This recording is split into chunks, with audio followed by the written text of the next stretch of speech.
One day, Edward was in the shed where he lived with the other engines. They were all bigger than Edward and boasted about it. The driver won't choose you again, said Gordon. He wants strong engines like us. But the driver and fireman felt sorry for Edward. Would you like to come out today? Oh, yes, please, said Edward. So they lit his fire, made lots of steam, and Edward puffed away. The other engines were very cross at being left behind.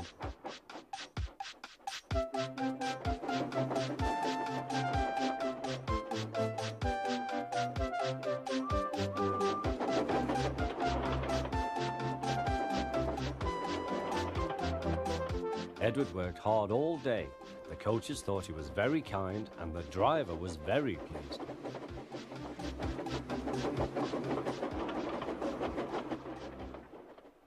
I'm going out again tomorrow, Edward told the other engines that night. What do you think of that? Next morning, Edward woke up to find nothing had changed. Gordon was so tired and happy that he fell asleep at once. Next morning, Edward woke up to find nothing had changed. Gordon was still boasting. You watch me, little Edward, as I rush through with the express. That will be a splendid sight for you. Goodbye, little Edward. Look out for me this afternoon.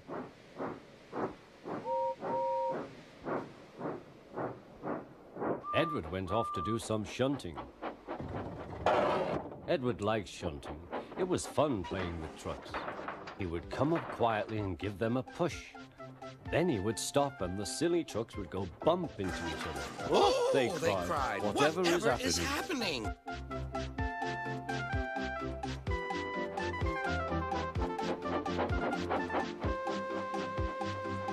Edward played till there were no more trucks.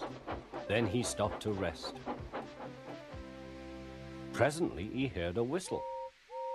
Gordon was very cross. Instead of nice shining coaches, he was pulling a lot of very dirty trucks.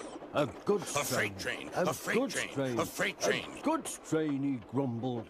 The shame of it. The shame of it. Oh, the shame of it. Edward laughed and went to find some more trucks. Then there was trouble. Gordon can't get up the hill, the porter called to Edward's driver. Will you take Edward and push him, please? They found Gordon halfway up and very cross. His driver and fireman were talking to him severely. You're not trying. I can't do it, said Gordon. The noisy freight cars hold an engine back so. Edward's driver came up. We've come to push. No use at all, said Gordon. You wait and see, replied Edward's driver. They brought the train back to the bottom of the hill.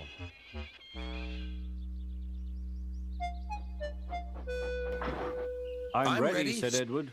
No good, no good. They pulled and pushed as hard as they could.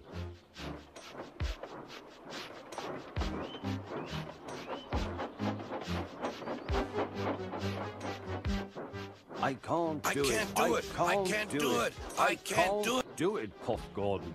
I will do it. I will do it, puffed. Edward pushed and puffed and puffed and pushed as hard as ever he could. And almost before he realized it, Gordon found himself at the top of the hill. I've done it. I've done it, he said proudly. He forgot all about Edward and didn't wait to say thank you. Edward was left out of breath and far behind. He ran on to the next station, and there he found that the driver and fireman were very pleased with him. The fireman gave him a nice long drink, and the driver said, I'll get out my paint tomorrow and give you a beautiful coat of blue with red stripes. Then you'll be the smartest engine in the shed.